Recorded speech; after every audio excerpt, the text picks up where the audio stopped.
A town buried poison beneath its frozen lake, and everyone chose silence because the truth threatened their survival.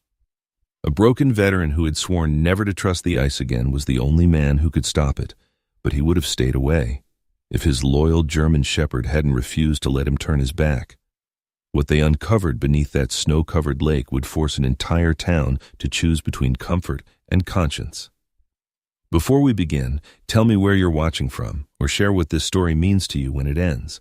And if stories of courage, faith, and second chances speak to your heart, please like and subscribe to help us reach 1,000 subscribers. May God bless every soul who supports this journey.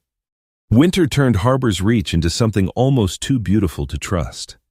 Snow clung to the rooftops in thick white layers. Strings of yellow festival lights stretched across the town square, glowing warmly against the pale afternoon sky. Beyond the buildings, the lake lay frozen and vast, its surface gleaming beneath the weak Maine sun like hammered silver. From a distance, the town looked peaceful enough to belong on a postcard. Elias Warren knew better. He stood outside the old rescue station at the edge of the lake, collar raised against the wind, watching frost creep along the wooden railing of the porch. Beside him sat Atlas, his German shepherd, broad-chested and still as carved stone, amber eyes fixed on the horizon. "Don't start staring at it like that," Elias muttered. Atlas did not move. The lake had a way of doing that to both of them. 2 winters ago, Elias had dragged a man halfway through broken ice before the rope snapped from frozen hands in panic. He still remembered the sound of the water swallowing the scream, still remembered kneeling on the shore afterward, unable to breathe while everyone told him there had been nothing more he could do. He had quit the rescue team that same week. The town said they understood. Some even called him a hero for trying.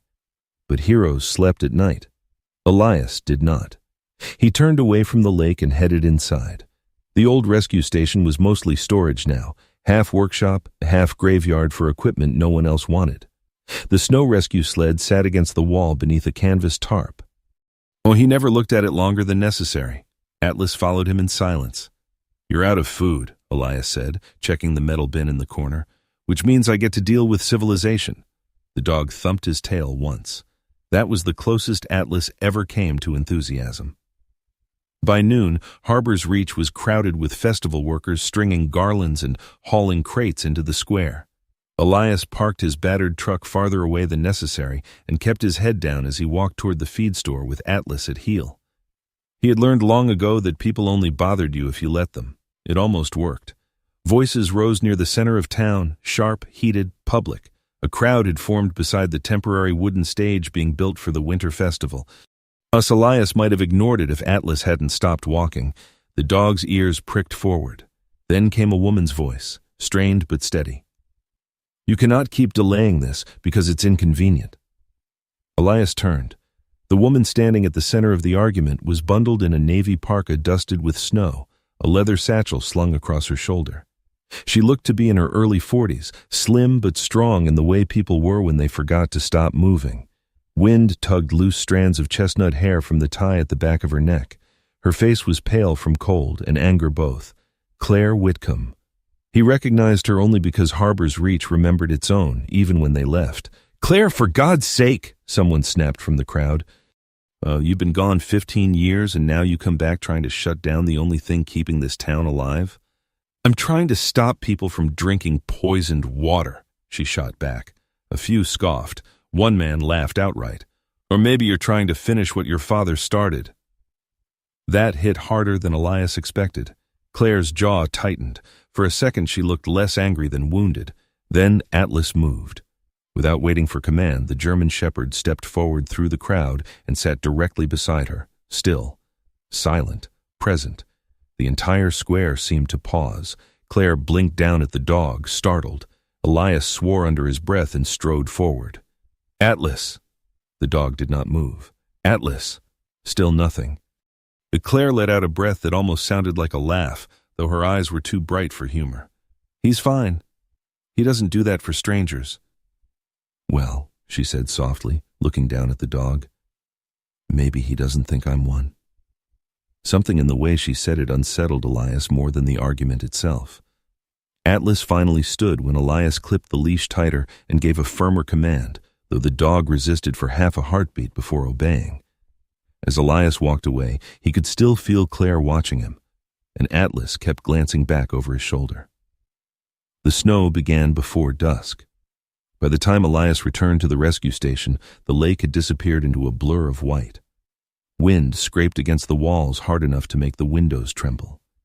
And he lit the wood stove, fed Atlas, and tried not to think about the woman in the square. Didn't work. He had seen that look before, on soldiers who knew they were right and had run out of ways to make anyone care. A knock came just after dark. Atlas was already at the door before Elias rose. When he opened it, Claire Whitcomb stood beneath the porch light with snow gathering in her hair and shoulders. Her cheeks were red from the cold, and exhaustion had hollowed the anger out of her face.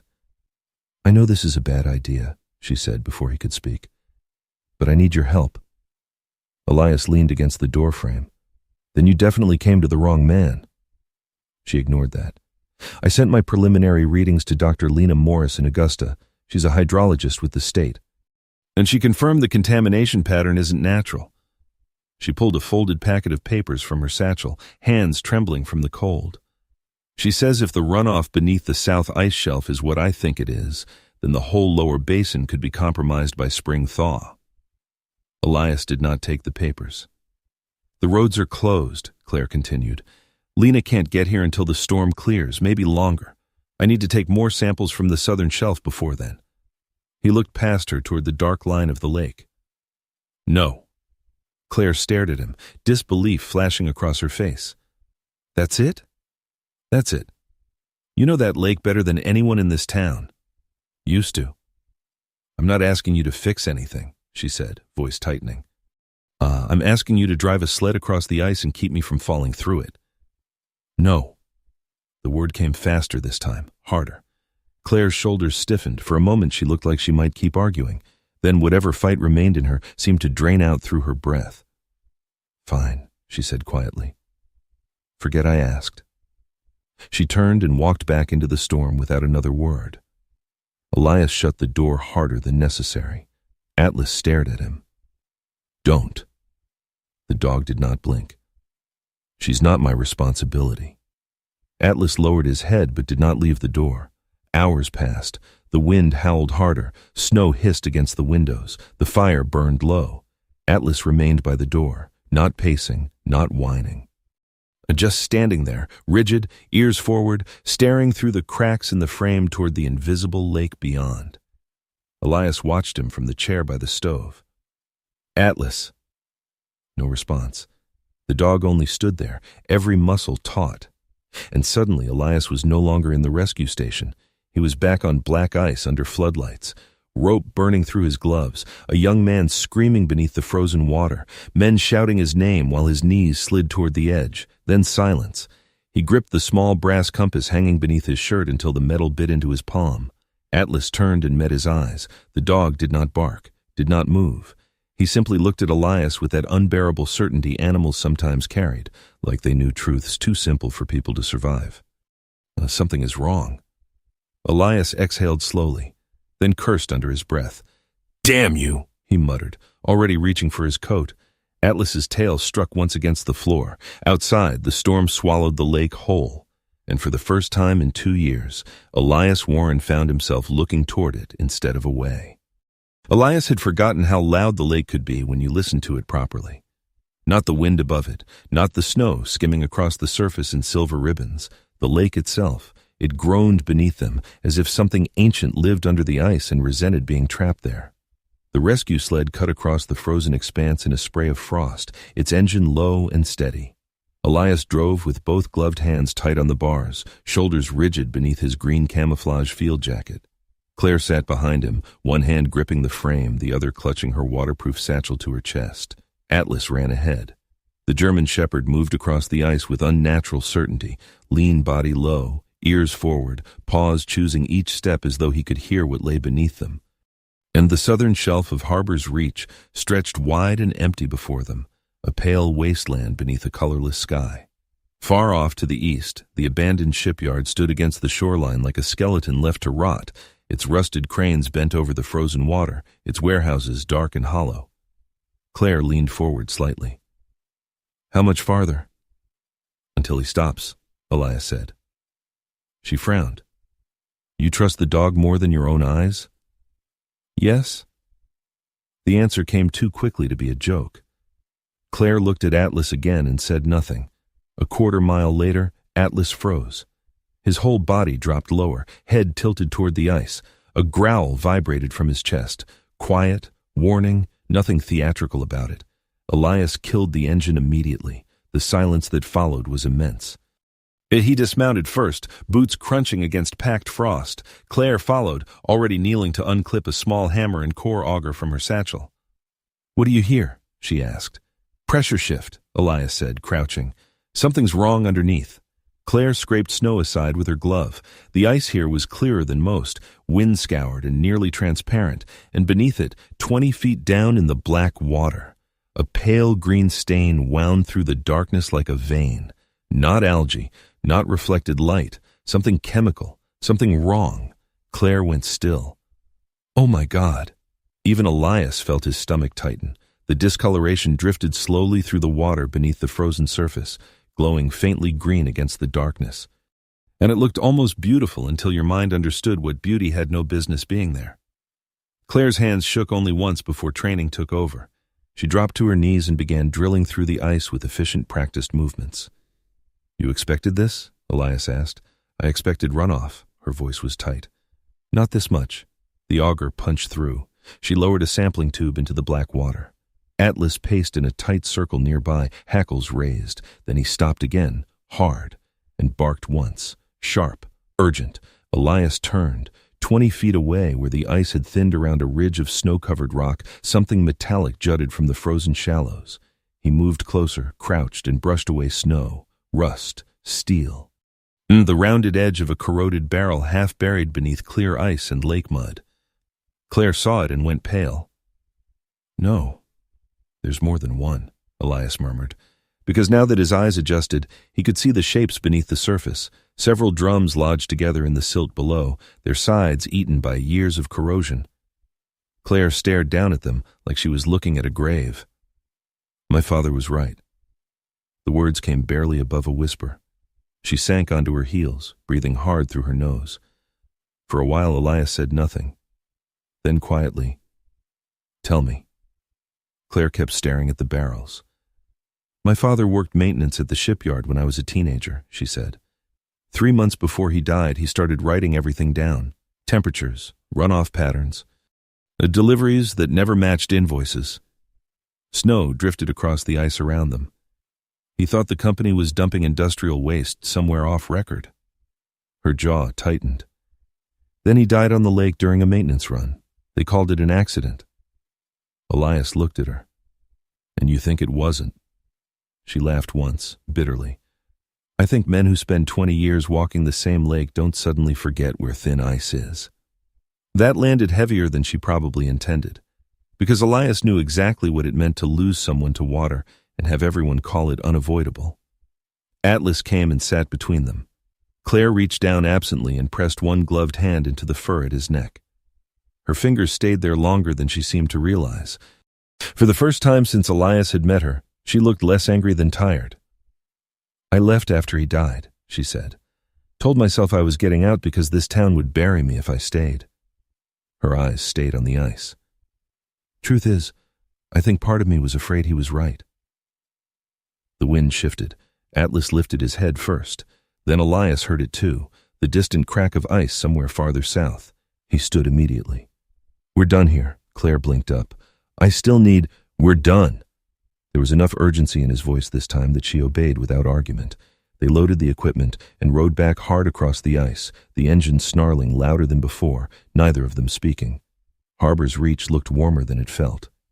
And by afternoon, the town square buzzed with festival preparations, but word traveled faster than weather in a place that small.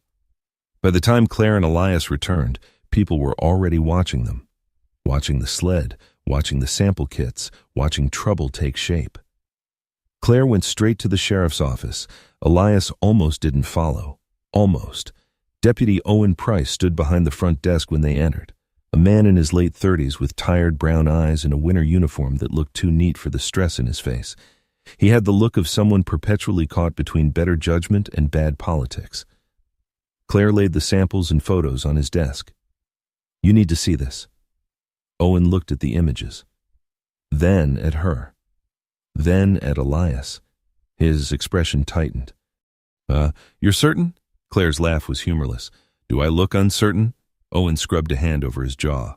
"Claire, if this is real, it is real." He lowered his voice. "Then I still can't move on it without chain of custody confirmation and state verification. Not officially." Claire stared at him. "You're kidding." "The shipyard funds half this town's winter budget," Owen said, not meeting her eyes. "If I act without proof airtight enough for state review, Pike's lawyers bury me before sunset. People could be drinking poison. And if I'm wrong," Owen snapped, louder than intended, "I put 300 people out of work based on contaminated samples nobody can verify yet." Silence, then softer. "I believe you might be right," he said. "But belief doesn't hold up in court." Claire gathered the files with trembling hands. "Coward," she stormed out. Owen did not stop her. Night fell fast. Snow hammered the station windows by the time Elias returned home. Claire sat at his workbench, soaked in exhaustion and anger, her coat still on, Atlas lying at her feet like he'd decided she belonged there now. She had been on the phone with Dr. Lena Morris for nearly 20 minutes. When she finally hung up, her face had lost what little color remained. "Well?" Elias asked. Claire swallowed. Lena confirmed it. The room seemed to contract around the words. "The concentration in that sample is way above federal safety limits." Her voice was unsteady now.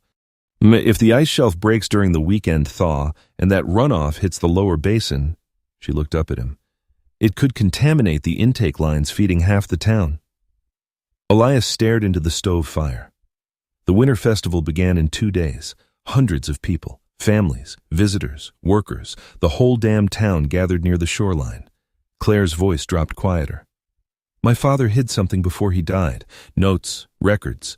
He told me once if anything happened to him, I should look where the light still watches the water." Elias looked at her. "The lighthouse," he said. She nodded. "The old one on South Point."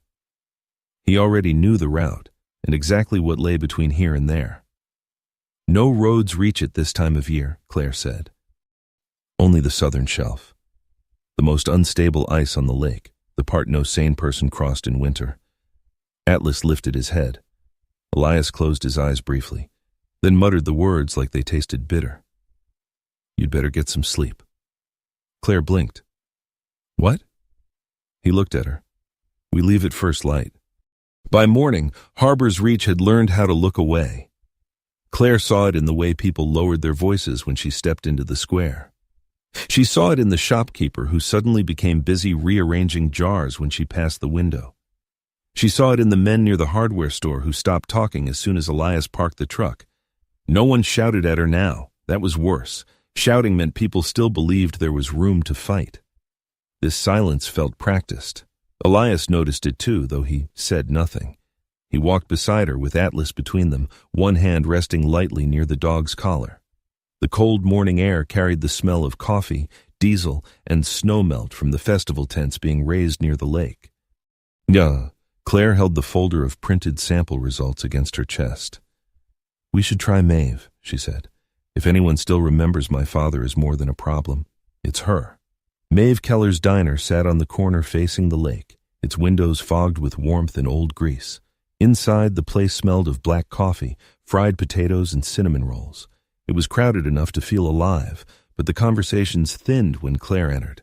Maeve stood behind the counter, short and round-shouldered, her silver-brown hair pinned into a loose bun. She wore a wine-red sweater beneath a cream apron stained with flour. The small locket at her throat caught the light when she turned. For 1 second, her face softened. Then she saw the folder in Claire's hands. "Oh, honey," Maeve said quietly. "Maeve." "Well, not here." "That's what everyone keeps saying."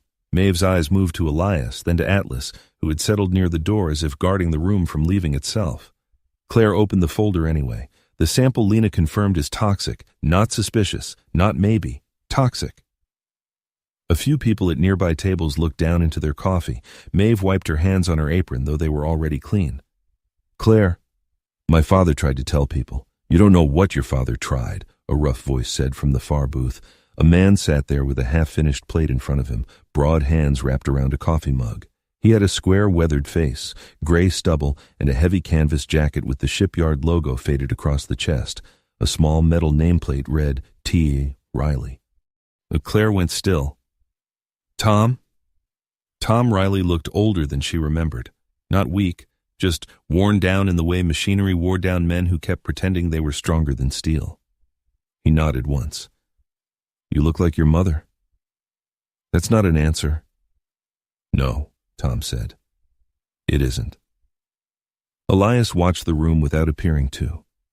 Every man who shifted in his chair, every woman who pretended not to listen, every glance toward the windows, Tom stood slowly and walked to the counter. Your father saw things, he said. He asked questions that made people nervous. Claire's grip tightened around the folder. Then why didn't you help him? Tom looked at her, and for the first time, anger left his face. What remained was shame. Because I had a mortgage, a wife with bad lungs, of 30 men under me with families, because Pike said the readings were harmless, because the town needed the yard open. His voice dropped lower. And because cowardice gets easier when everyone around you calls it responsibility. No one in the diner moved. Maeve closed her eyes. Claire's expression shifted, not softening exactly, but cracking at the edges.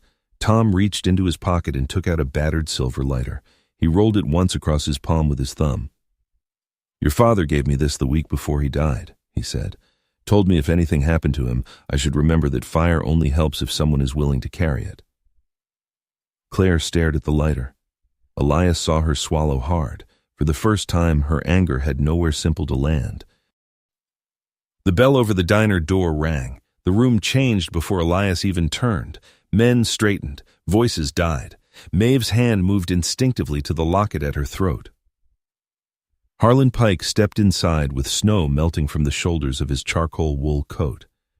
He was tall, well-kept, and calm in a way that felt carefully manufactured. His salt and pepper hair was combed back, his black leather gloves immaculate. He smiled as though he had entered a room full of friends. Cold morning, Harlan said. No one answered. His eyes found Claire's folder, then Elias, then Atlas. The smile remained. Miss Whitcomb, he said, I heard you've been frightening people again. Claire lifted her chin. I've been showing them evidence. Evidence is a serious word. So is poison. A murmur moved through the diner. Harlan did not raise his voice. He didn't need to. People hear words like that and they panic. They forget context. They forget consequences. His gaze drifted toward Tom. They forget how many lives depend on steady hands. Tom looked away. Harlan turned to Elias then, as if Claire had become background noise. You served, didn't you? Elias said nothing. Harlan's smile thinned. Men like us understand what people like Claire often don't. Sometimes leadership means making decisions others are too innocent to stomach. Elias's face did not change, but Atlas rose, slowly. Claire noticed. So did Harlan. If the shipyard closes, Harlan continued, families lose homes. The workers lose insurance. This town loses the only industry keeping it alive through winter. So tell me, Mr. Warren, when the truth destroys more lives than silence, is it still noble? The words struck with surgical precision. Elias was no longer in the diner. He was back in another cold place years ago, hearing a commander say there was no time to go back, hearing a friend laugh once through a broken radio and say, "Get them out. That's the job." Then static. A chair scraped. Atlas pressed his muzzle firmly into Elias's hand. Not begging, anchoring. Elias looked down at the dog and drew one slow breath. Claire saw it then, not the full shape of his wound, but enough. Enough to understand his silence was not emptiness, it was containment. Harlan watched the exchange with faint interest. A good dog, he said. Elias's eyes lifted. Don't talk to him. For the first time, Harlan's smile almost failed. Maeve spoke from behind the counter, voice trembling but clear. You should leave, Harlan. His gaze moved around the diner, measuring what had shifted and what had not. Then he buttoned his coat. Of course, he said pleasantly. No one wants trouble before the festival. He paused at the door. But I'd be careful on that lake. This time of year, ice has a way of reminding people what they should have respected. The bell rang again. He was gone. For a long moment, no one spoke. Then Tom pushed his coffee aside and stood. "Claire," he said, barely above a whisper. Outside." Behind the diner, snow had drifted against the trash bins, and the alley smelled faintly of grease and cold metal. Tom kept looking toward the street as if afraid the buildings themselves might be listening. He pulled a small iron key from inside his jacket. Its teeth were worn dark with age, and a strip of faded blue cloth was tied through the ring. Claire looked at it, but didn't take it. "What is that?" "South Point Lighthouse," Tom said. "Your father had a maintenance key. He gave it to me before he died." Claire's breath caught. "You had this the whole time?" Tom's face folded with pain. "I told myself he was paranoid. Then I told myself you were better off not knowing. Then I told myself a lot of things." He held the key out farther. He said everything important was where the light still watched the water." Claire took the key slowly. Her fingers closed around it as if it were fragile.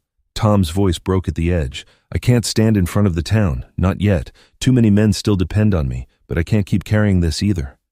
Elias looked toward the south, where the lake vanished beyond the white roofs and dark pines. Atlas leaned against his leg, warm and solid. Claire put the key in her coat pocket. No one said what came next. They all knew. They left under a sky the color of old steel. Snow drifted in thin veils across Harbor's Reach as Elias guided the rescue sled toward the southern edge of the lake, the machine's engine low beneath the wind. Claire sat behind him with the lighthouse key clutched inside her coat pocket, one gloved hand pressed over it as though she feared it might vanish if she let go. Atlas ran ahead, black and brown against the white expanse, pausing every few dozen yards to check behind him before moving again. The farther south they traveled, the emptier the world became. Festival noise vanished behind them, houses disappeared. Even the shipyard looked smaller from here, its rusted frame swallowed by distance and snowfall. Only the lake remained, and the constant, unsettling sound beneath it, cracks. Groans, pressure shifting in long, low moans beneath the frozen surface. Claire swallowed. "Does it always sound like this?" "When it's warning you," Elias said. She tightened her grip on the sled rail. South Point Lighthouse rose slowly out of the storm, like something abandoned by time itself. A narrow stone tower perched on a black spit of rock jutting into the lake, its lantern room long dark, its windows broken and rimmed with frost. Elias killed the engine. "No wasted movement," he said. "In and out." Claire nodded. Inside, the lighthouse smelled of damp wood, salt, and age. Their boots echoed against warped floorboards as they climbed the narrow spiral stairs. Atlas stayed close behind, nails clicking against stone, ears alert. At the top, wind moaned through cracked panes. Claire stood still for a long moment, staring around the lantern room. "My father used to bring me here when I was little," she murmured. "Said if you listened long enough, you could hear the lake thinking." Elias glanced at her. "Did you believe him?" "When I was 8? Absolutely." She gave the smallest smile. It disappeared quickly. She moved to the weathered wooden wall beneath the window, fingers brushing across old boards until she stopped. There, a hairline seam between two warped planks. Elias pried them apart with his knife. Inside was a rusted metal lockbox wrapped in oilcloth. Claire stared at it like something alive. Her hands trembled as she took it. Inside were notebooks swollen with age, folded maps, medical files, and a weatherproof envelope thick with documents.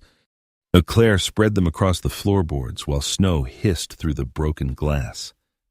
Her father's handwriting covered the first notebook, page after page of dates, temperature readings, runoff measurements. Beneath it lay maps marked with burial points under the southern basin, medical records of shipyard workers with respiratory disease, nerve damage, unexplained cancers, and finally, a signed maintenance report.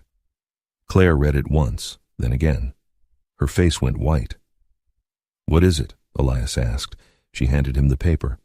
The document bore Harlan Pike's signature beneath an engineering summary stating that the underwater thermal discharge line beneath the southern basin had been compromised for years, leaking heated industrial runoff directly under the lake's ice shelf. A recommended repair cost? Denied. Reason? Non-essential expenditure. Elias stared at the page. "He knew," Claire whispered. Atlas growled, low, immediate. Elias looked up. The floor beneath them trembled faintly. Then came a sound from outside, a deep, splitting crack. Everyone froze. Another crack, longer, closer. Elias moved instantly. "Pack it up, now!" They shoved the documents into Claire's satchel and bolted down the stairs. The moment they burst back outside, Elias saw it. The lake was changing. Hairline fractures raced through the snow-covered ice in branching black lines, spreading outward from somewhere beneath the southern basin. Steam-like mist rose in patches farther east where warmer water churned below. Claire's voice shook. The discharge line. It's destabilizing the shelf," Elias snapped. "Move!" They sprinted for the sled. Atlas ran ahead, barking sharply now, no longer calm. Elias barely got the engine started before the first section of ice behind them collapsed with a thunderous roar. The ride back became chaos. The sled bounced over cracking ice as fissures split across the lake behind and beside them.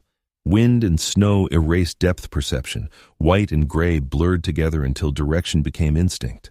Atlas ran not in front of them now, but diagonally, constantly adjusting, forcing Elias to follow his line. Then Claire screamed. The sled lurched sideways. A sheet of ice dropped beneath them. Elias jumped free just as the machine tipped. Then Claire's leg plunged through a jagged break and wedged hard between two shifting slabs. "Elias!" He hit the ice on his knees and slid toward her. Water surged black beneath her trapped leg. She clawed at the surface, panic stripping all control from her voice. "It's stuck! My boot! It's stuck! Don't thrash!" He threw himself flat and crawled forward. The ice beneath him groaned. Atlas barked frantically from behind. Elias reached Claire and grabbed under her arms, pulling hard.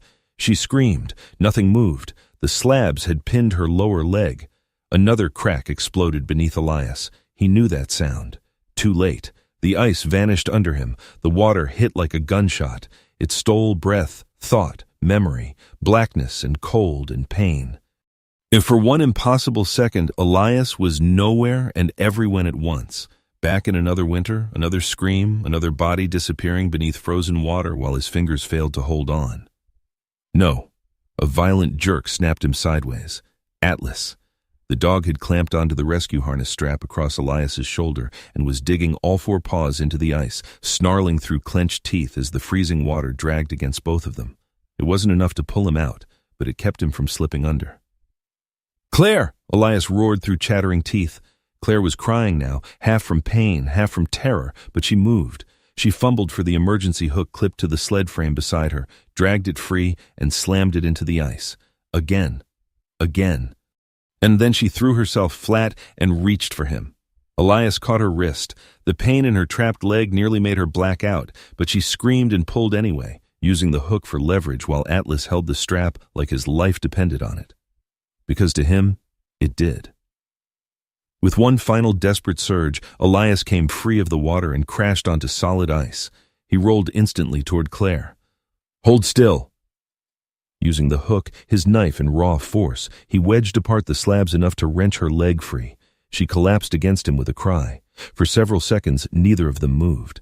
They lay there gasping, soaked in snow and terror, Atlas pacing around them and whining so hard his whole body shook. Then Elias looked at Claire. She was alive. Her leg was bruised and bloodied but attached. Alive. He stared at her as if he couldn't quite believe what he was seeing. Claire saw it happen in his face, that fracture inside him, the one that had never healed, shifting. He turned away abruptly and dragged himself to his feet. "We move," he said hoarsely. Claire grabbed his wrist before he could step away. He stopped. Her voice came quiet, shaking. "You came back for me." Elias looked down at her hand on his sleeve, then at Atlas, still panting, still trembling, still watching him like the whole world had hinged on that moment. His answer was barely more than breath. "This time, I did." Snow blew around them. No one spoke again on the ride back, but something fundamental had changed in the silence between them. By the time they reached Harbor's Reach, the festival had already begun. Snow drifted through the town square in glittering ribbons beneath strings of golden lights. Music played from old speakers near the stage. Children's laughter carried from somewhere beyond the vendor stalls. The scent of mulled cider and roasted chestnuts hung in the air. It looked like a postcard. Claire stepped down from the truck with the satchel of evidence clutched against her side, her injured legs stiff beneath her, but functional.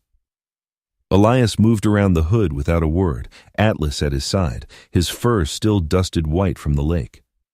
At the center of the square, Harlan Pike stood on the wooden stage beneath a banner reading, "Winter Lights Festival, Harbor's Reach."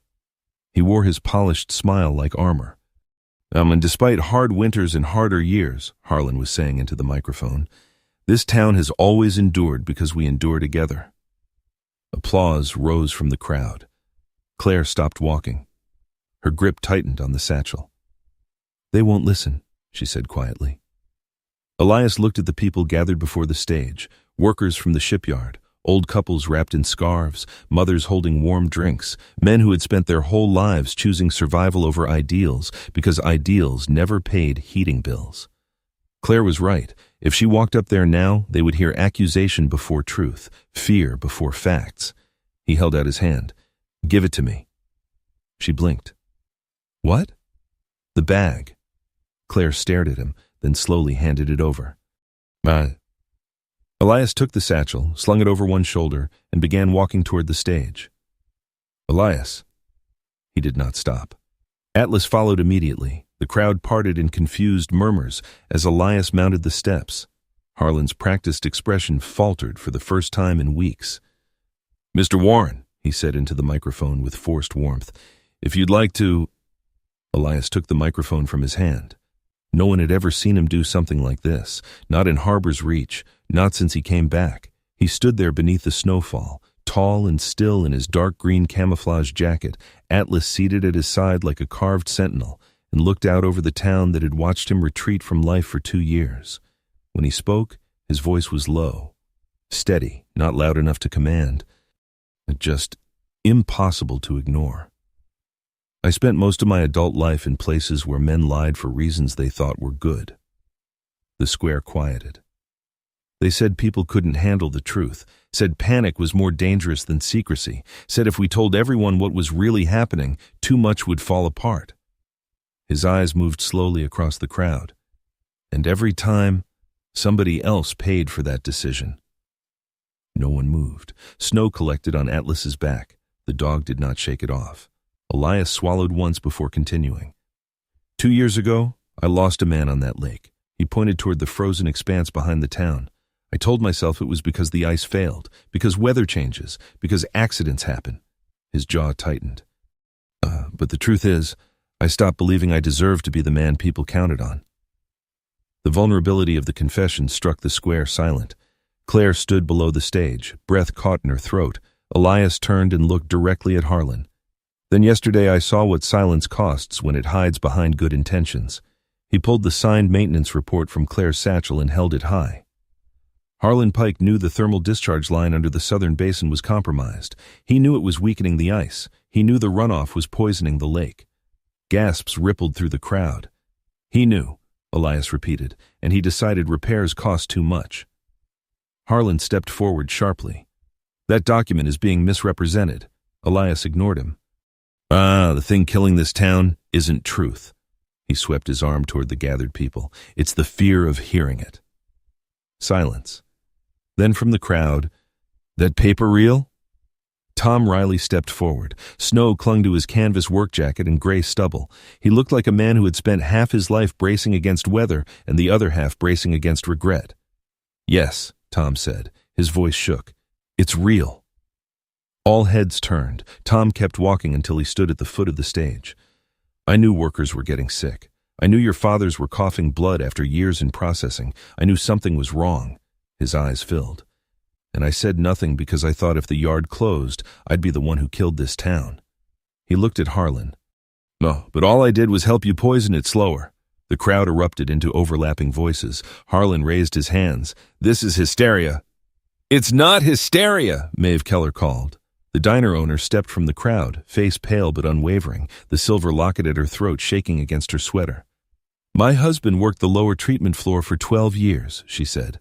"They called his illness bad luck. Maybe it wasn't." Now the crowd was no longer looking at Harlan for answers. They were looking at each other, at old memories, old sicknesses, old suspicions they had buried beneath practicality. Deputy Owen Price moved through the crowd at a near run, his winter uniform half-buttoned, radio in hand. And he climbed the stage, took one look at the documents in Elias's grip, and his face hardened. "You should have brought this to me sooner," he muttered. Claire gave a hollow laugh from below. "Tried that." Owen exhaled once through his nose, then lifted the radio. "This is Deputy Price requesting immediate state environmental and criminal response to Harbor's Reach shipyard, possible industrial contamination, fraudulent negligence, and public health threat. Priority emergency." The square went dead still. Harlan stared at him. "You stupid bastard," he hissed. "No," Owen said quietly. "Just late." The shift was visible. A moment earlier, Harlan had stood above them all. Now he looked like just another man in an expensive coat with nowhere left to stand. Months later, spring arrived slowly. And the lake thawed in fractured sheets, snow melted from rooftops, mud returned to the roads. The shipyard stood silent behind chain-link fencing and state investigation signs. Cleanup crews moved in before summer. Federal review forced the parent company to fund environmental remediation and temporary worker support. It was not enough to erase what had happened, but it was enough to begin. Claire stayed, not because Harbor's Reach suddenly became easy, but because rebuilding something was harder and more honest than running from what had broken. Tom helped organize transition programs for displaced workers, spending every day trying to become the man he wished he had been sooner. Maeve's diner remained full, though now the conversations inside sounded less like avoidance and more like reckoning. And at the edge of the lake, the old rescue station lived again. Its windows were repaired. Fresh paint covered the weathered siding. New emergency equipment lined the walls where dust once gathered. Outside, a hand-painted sign read, "Harbor's Reach, Winter Rescue." Elias stood in the doorway one gray morning with a mug of coffee steaming in his hand. Atlas sat beside him, older now by only months, but somehow prouder, broader, more certain of his place in the world. Then the rescue bell rang from the radio desk inside. Sharp, urgent. Across the lake, someone was in trouble. Elias set the mug down. Atlas was already at the door. And for half a second, Elias looked toward the frozen water stretching beyond the trees. Then he smiled. Not because fear was gone, because it no longer owned him. He pulled on his gloves. "Come on, old man!" Atlas barked once, and together they ran toward the white horizon. Sometimes the hardest truth to face is the one we already feel in our hearts. This story reminds us that silence may feel safer for a while, but truth is often the only thing that can save what we love. Real courage is not standing tall when it costs nothing. It is choosing what is right when fear tells you to stay quiet. If this story meant something to you, share your thoughts in the comments. And if you believe stories like this still matter, subscribe for more. May you have the courage to face the truths in your own life with strength and peace.